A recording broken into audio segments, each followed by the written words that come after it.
Depuis des siècles, l'humanité raconte des histoires de monstres terrifiants, des géants capables d'écraser des hommes, des serpents assez grands pour étouffer le monde, ou encore des bêtes dont un simple regard peut tuer. Mais derrière ces légendes se cache souvent une réalité bien plus fascinante. Des fossiles étranges, des animaux mal compris ou des rencontres terrifiantes ont pu nourrir l'imagination de nos ancêtres. Peu à peu, ces observations se sont transformées en mythes devenus célèbres. Aujourd'hui, nous allons découvrir comment le réel a donné naissance à certaines des créatures les plus inquiétantes de la mythologie. Le mythe du loup-garou apparaît dès l'Antiquité, mais se développe surtout en Europe au Moyen Âge, une époque où les loups sont omniprésents et redoutés. Durant les hivers difficiles, ces prédateurs attaquent parfois les troupeaux et même les villages, nourrissant la peur collective. Inspiré directement du loup, animal puissant et mystérieux, le loup-garou est décrit comme un humain capable de se transformer en bête, souvent sous l'influence de la pleine lune. Dans les légendes, il possède une force, une vitesse et une férocité bien supérieures à celle d'un homme. De nombreux récits de villages terrorisés seraient en réalité liés à de véritables attaques animales, à des crimes inexpliqués ou à des maladies mentales comme la lycanthropie. Le loup-garou symbolise la frontière fragile entre civilisation et instinct sauvage.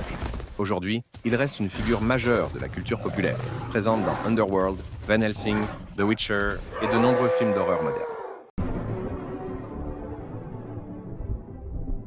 Le mythe du basilic apparaît dans l'Antiquité grecque avant de se développer largement au Moyen Âge. Il s'inspire directement des serpents venimeux, notamment les cobras, dont le venin pouvait tuer rapidement à une époque où ces morts restaient souvent inexplicables. Dans les récits, le basilic devient le roi des serpents.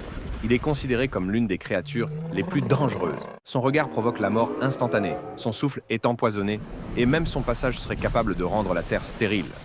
Certaines légendes médiévales racontent qu'il naîtrait d'un œuf de coq couvé par un crapaud, ce qui renforce son caractère contre nature. Selon ces récits, seul un miroir ou le chant d'un coq pourrait le vaincre. Le basilic symbolise la peur d'un danger invisible et immédiat. On le retrouve dans Harry Potter, Dark Souls et de nombreux univers de Dark Fantasy.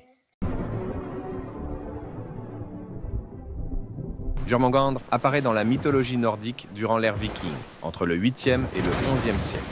Les peuples scandinaves, confrontés à l'immensité et au danger de l'océan, imaginent un serpent marin gigantesque inspiré par la peur des créatures abyssales et des grands serpents. Dans les légendes, Jörmungandr est le serpent-monde, fils du dieu Loki. Sa taille est si immense qu'il entoure la terre entière en se mordant la queue. Son venin est si puissant qu'il pourrait empoisonner le monde lui-même. La légende la plus célèbre le relie au Ragnarök, la fin des temps. Jörmungandr sortira de l'océan pour affronter Thor. Le dieu le tuera, mais mourra à son tour après 9 pas, empoisonné par son feu. Ce monstre symbolise la puissance incontrôlable de la nature et l'inévitabilité de la fin.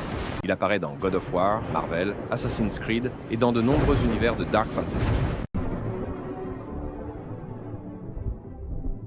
Le mythe du Cyclope apparaît dans la Grèce antique et est popularisé par Homère au 8e siècle avant Jésus-Christ, grâce à son œuvre l'Odyssée. Il y décrit des géants possédant un seul œil, dotés d'une force immense mais vivant sans loi ni civilisation. Dans les récits, les cyclopes sont des créatures gigantesques, capables de soulever d'énormes rochers et d'écraser des hommes par leur seule puissance.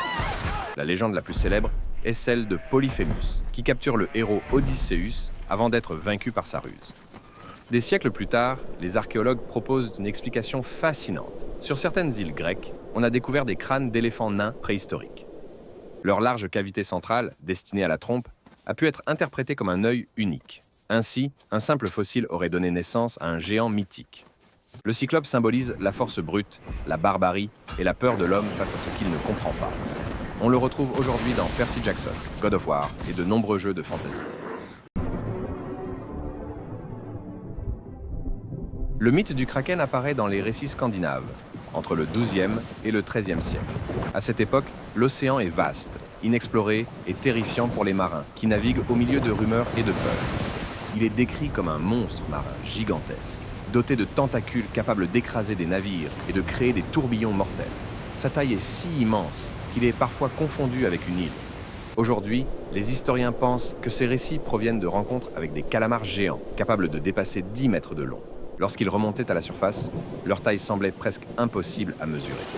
La peur et les récits de marins ont alors transformé ces animaux en une créature mythique, capable d'engloutir des navires entiers. Le kraken symbolise la peur humaine face à l'immensité incontrôlable de l'océan. On le retrouve aujourd'hui dans Pirates of the Caribbean, Clash of the Titans, Assassin's Creed et de nombreux films et jeux. Si vous avez bien aimé la vidéo, dites-nous quelle créature vous a le plus impressionné en commentaire et regardez la prochaine vidéo qui s'affiche.